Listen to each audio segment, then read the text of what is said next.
me, Charlene, popping in with another daily quickie. Today's Sunday. Yeah, it's almost done. And I had such a weird Sunday. I don't know what happened. I had some crazy dreams last night.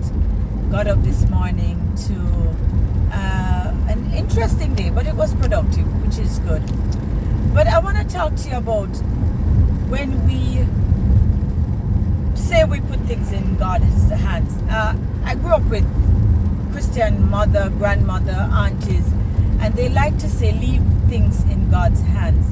And to be honest with you, I've learned to do that. I've learned how to do that and to just wait on God. However, there are times when I will say I'm putting something into God's hands and then I'll snatch it back from God. And lately, the way I've seen my life unfolding, I realize that the moment I decide to snatch that which I have given to God, it has always been my biggest mistake.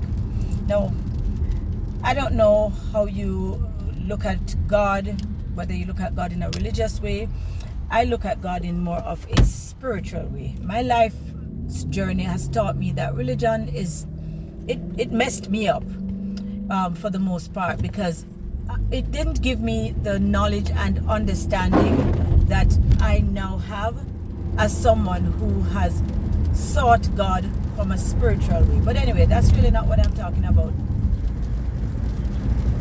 I have learned to surrender and leave things in God's hand. But there are times when, to be honest with you, I'm like, God, you know what, you're taking a little long. I'm going to try and do this one. And then I'll justify it by saying, God knows and God understands. But when I leave things in God's hands, I'm telling you, people, when I leave things in God's hands, it's amazing how everything that needs to come to me comes to me. I am impatient. I'm really working hard on this patience thing.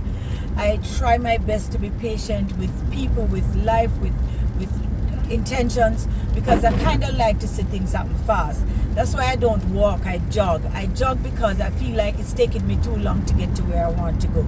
So I'm a jogger. And that haste that I sometimes have has really not been good for me. It has taught me a lot of lessons, very invaluable lessons. But I'm really learning now, honestly, to just leave things in God's hands and not take it back. Because the moment I take it back, I mess up. I really mess up because I don't know everything that's good for me. Of course, I know some of what's good for me because I've lived long enough to understand that there are some things that are good for me and I know what they are. And there are some things that are not good for me and I know what they are too. But sometimes I have a way of, I guess forgetting.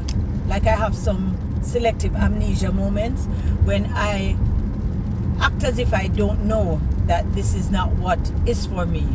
And so I'm learning now to just leave things in God's hands. So I'm going to tell you, when you really have an intention and you have a desire, I say this all the time, and I know I repeat myself in a lot of my videos, because guess what? With ears hard, as my mother would have said, it's almost like we need to be told again and again and again. And the thing is, that's why we go to school, right? You don't go to school one day and you learn. Some of us go to school for, as kids we went to school for what? A good 10 years of our lives, elementary to high school. And then if you're like me, you went and you studied beyond your high school years, and that's another 5-6 years, right? So we have to be told things more than once, and we have to remind ourselves, and we have to just keep reiterating the things that we know are good for us, and just remember, we can't do it on our own. We think we can, but guess what? I don't know about you, but I F up a lot when I try to go on my own. So just leave things in God's hands and just trust God, trust that whatever it is that you want, you desire, will happen in due time. Not in your time, in due time. Because we have a way for things, our time and God time is the same time. Not so. Alright? So just give me leaving you a quick message on just waiting and leaving things in God's hands and just trust God. I've learned the hard way that trusting God is the best way, and I need to take my hands out of God's business because it's not mine. It's really not my business. So, leaving you with peace, love, some good vibrations. Guess what? I am going to a what's it called? A concert to show you how